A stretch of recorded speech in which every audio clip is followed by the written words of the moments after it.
देश भर में अपना तांडव मचाकर करोड़ों लोगों को संक्रमित कर और लाखों लोगों को मौत की नींद सुलाने के बाद महामारी का रूप ले चुका कोरोना वायरस अब थोड़ा शांत होते दिखाई दे रहा है। लेकिन संक्रमण के इस दौर में खतरनाक कोरोना वायरस ने न सिर्फ लोगों की जिंदगी को खत्म किया है, बल्कि करोड़ों लोगों के कारोबार को भी अपना निशाना बनाया। ऐसे में व्यापारिक प्रतिष्ठानों के साथ साथ शिक्षण संस्थानों पर भी ताले लटक गए और बीते 1.5 साल से ज्यादा के अंतराल में बहुत कम समय के लिए स्कूल खोले गए। वहीं स्कूलों ने कोरोना काल की फीस जमा करने के लिए अभिभावकों से आग्रह किया तो उन्होंने कोरोना काल में बंद पड़े व्यापारिक प्रतिष्ठानों की दुहाई देते हुए फीस नहीं जमा कराई। ऐसे में अब उत्तर प्रदेश के स्कूल फीस जमा करने को लेकर अपनी आस्तीनें चढ़ाने के मूड में दिखाई दे रहे हैं। ऐसा स्कूलों ने जो ये जारी किया है फरमान कि फीस जमा की जाए, नहीं तो नाम काट दिया जाएगा, ये उनका जो रवैया है बहुत गलत है। क्योंकि किसान, एक तो किसान सड़कों पर बैठा हुआ है, फिर दूसरी बात यह है कि जो मजदूर और किसान के बच्चे हैं, जो व्यापारी तबके के बच्चे हैं, जब सब व्यापार बंद है तो कहीं से कमाई का जुगाड़ तो है नहीं, ना कहीं से फीस जमा कर सकता, और स्कूल चल नहीं रहे हैं। जब स्कूल नहीं चल रहे तो फीस किस चीज़ की दी जाए? मेन बात तो ये ठीक है। स्कूलों की तरफ से अभिभावकों को साफ तौर पर हिदायत दे दी गई है, एक समय सीमा के अंदर फीस न जमा करने पर छात्रों का नाम स्कूल से काट दिया जाएगा। दरअसल कॉन्फ़िगरेशन ऑफ इंडिपेंडेंट स्कूल्स में उत्तर प्रदेश के करीब 1300 स्कूल शामिल हैं, जिन्होंने बीते दिनों अभिभावकों के द्वारा कोरोना काल की फीस न जमा करने को लेकर मंथन किया। इस दौरान स्कूलों पर आर्थिक संकट खड़ा होने की बात की रखी गई। स्कूलों की तरफ से साफ तौर पर कहा गया कि अगर अभिभावक फीस जमा नहीं करेंगे तो स्कूल अपना खर्च कहां से उठाएगा, जिसमें कि शिक्षकों का वेतन भी शामिल है। इसलिए स्कूलों के द्वारा यह फैसला लिया गया है कि सरकार के निर्देश के अनुसार फीस बढ़ोतरी नहीं की जाएगी। साथ ही अभिभावकों को फीस जमा करने के लिए समय भी दिया जाएगा और अगर समय सीमा में अभिभावक स्कूल की फीस जमा नहीं करते तो उनके बच्चे का नाम स्कूल से काट दिया जाएगा। इस दौरान संस्था के सेक्रेटरी राहुल केसरवानी ने कहा कि बीते कोरोना काल में कई लोग ऐसे रहे जिनकी नौकरियां, कारोबार पर इस कोरोना काल का कोई असर नहीं पड़ा, जिनमें सरकारी नौकरी करने वाले लोग, मेडिकल व्यवस्था से जुड़े लोग, किराने की दुकान करने वाले शामिल हैं। उन्होंने कहा कि ऐसे लोग जिनका कारोबार कोरोना काल में भी चलता रहा, वो भी अपनी बच्चों की स्कूली फीस जमा नहीं कर रहे हैं, जिससे स्कूलों का संचालन नहीं हो पा रहा है। साथ ही स्कूल में काम करने वाले शिक्षकों समेत अन्य लोगों का वेतन भी स्कूल प्रशासन नहीं दे पा रही है। इसमें सरकार ने आदेश किया कि 2019-20 की फीस 21-22 में भी ली जाएगी। कोरोना क्राइसिस को देखते हुए ये ऑर्डर निकाला गया है। बहुत स्कूल्स भी बहुत ज़्यादा समस्या में चल रहे हैं, उसके बावजूद हम लोगों ने सहर्ष इस ऑर्डर को स्वीकार किया है और सभी स्कूल्स ने ये माना है और एक्सेप्ट भी किया है कि इस समय क्राइसिस ज़्यादा है, समस्या ज़्यादा है पेरेंट्स के साथ भी। तो ऐसे में पूरा सहयोग करते हुए इस ऑर्डर को पूरी तरह से फॉलो किया जाएगा और 19-20 की साल 19-20 की जो फीस थी वही 21-22 में ली जाएगी।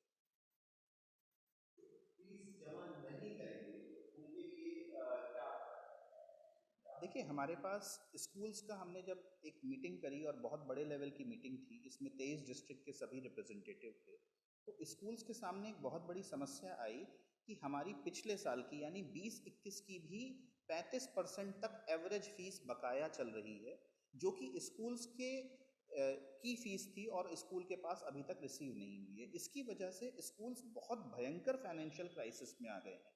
सरकार के आदेश के अनुसार 19-20 की फीस हम 21-22 में लेंगे, यानी 2 साल का गैप, यानी खर्चा जो आमदनी जो होगी, जो रिसिप्ट होगी वो 19-20 के अकॉर्डिंग होगी और खर्चा हम कर रहे होंगे 21-22 में। स्कूल एक गंभीर आर्थिक संकट में जूझ रहे हैं। ऐसे समय पे कुछ पेरेंट्स हम बिल्कुल मानते हैं कि जिनको बहुत ज़्यादा समस्या आई है इस कर्फ्यू के दौरान, इस लॉकडाउन के दौरान, वो बहुत ज़्यादा परेशान रहे हैं। कोरोना की भी क्राइसिस उनके घर में हो गई होगी, ऐसे भी लोग हैं। कुछ फैमिलीज़ में डेथ भी हुई हैं, ऐसे भी लोग हैं। हम ऐसे सभी लोगों को सपोर्ट करना चाहते हैं, मगर एक बहुत बड़ी कैटेगरी ऐसी है जिनकी आमदनी रुकी नहीं है। सरकारी कर्मचारी हैं, मेडिकल शॉप्स हैं, हॉस्पिटल वाले हैं, राशन की दुकान है, किराने की दुकान है, जनरल स्टोर के आइटम है। लगभग 60 से 70% मार्केट खुली हुई है रेगुलर बेसिस पे, बहुत कम परसेंटेज ऐसी है जो बंद है। ऐसे लोगों ने भी स्कूल की फीस को जमा करना बंद कर दिया है। उनकी नियमित आमदनी हो रही है, उसके बावजूद भी वो स्कूल में फीस जमा नहीं कर रहे हैं। तो स्कूल के पास आमदनी का जो जरिया होता है वो सिर्फ और सिर्फ पेरेंट्स के द्वारा दी गई फीस ही होता है। अगर स्कूल के पास फीस आएगी नहीं तो हम अपने खर्चे कहाँ से निकालेंगे। ऐसे समय में हमारी रिक्वेस्ट है कि जो पेरेंट्स फीस जमा कर सकते हैं, जो कि एक बहुत बड़ी आश्चर्य की बात यह है कि सरकारी कर्मचारियों ने जिनकी तनख्वाह 1 तारीख को आ जाती है, उन्होंने भी अभी तक फीस जमा नहीं करी है।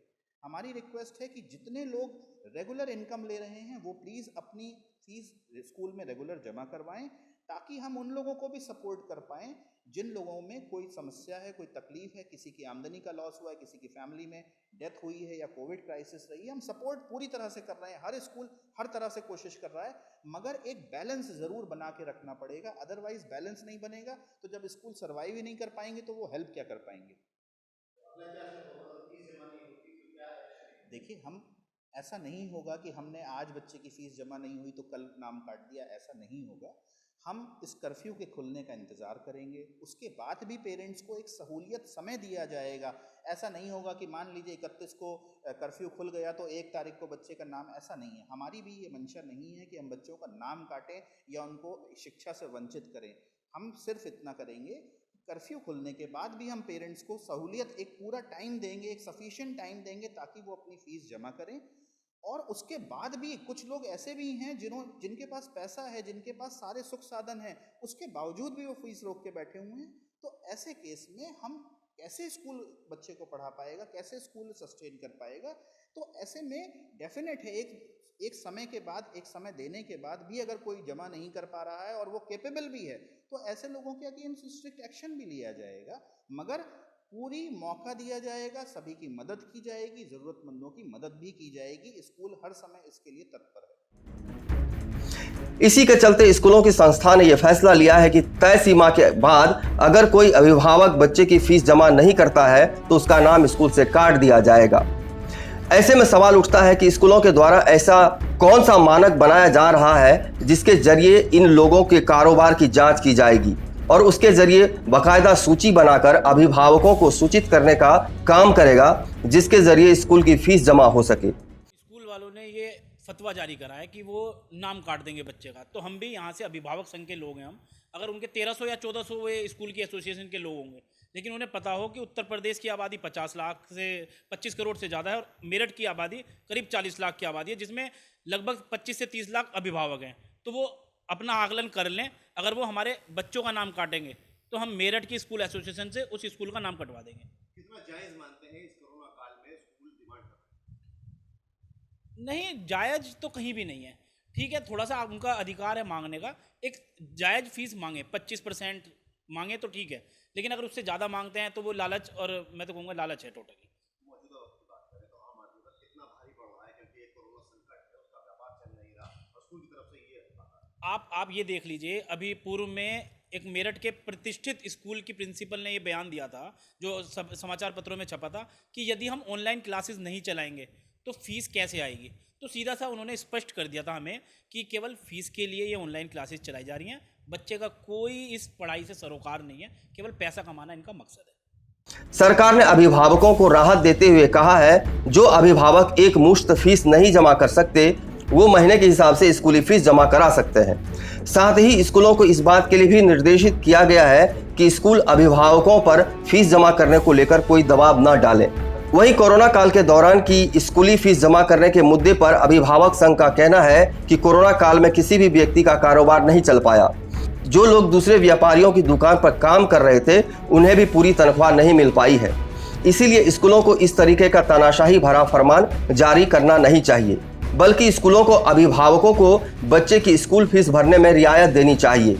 इतना ही नहीं, उन्होंने कहा कि स्कूलों को सिर्फ 25% ही फीस देनी चाहिए, क्योंकि बच्चों ने ना तो स्कूल परिसर में किसी सुविधा का लाभ उठाया और पढ़ाई भी ऑनलाइन ही की है। साथ ही इन लोगों ने चेतावनी देते हुए कहा कि अगर स्कूलों ने किसी भी बच्चे का नाम काटने जैसा काम किया तो स्कूल के खिलाफ आंदोलन छेड़ देंगे और शिक्षा विभाग से जुड़े अधिकारियों के दफ्तरों पर धरना प्रदर्शन जैसा काम करेंगे। सरकार ने अभिभावकों को राहत देते हुए फीस बढ़ोतरी न करने का आदेश स्कूलों को दिया है और साथ ही इस बात का भी आदेश दिया है कि स्कूलों के द्वारा अभिभावकों पर फीस जमा करने को लेकर कोई दबाव नहीं बनाया जाएगा। लेकिन ये सवाल उठता है कि आखिर जिस आदमी के सामने रोजमर्रा की जिंदगी गुजारने का संकट खड़ा हो गया हो, वो स्कूल फीस कैसे भर पाएगा। इस चैनल को देखने के लिए आप इसे लाइक, शेयर और सब्सक्राइब करें।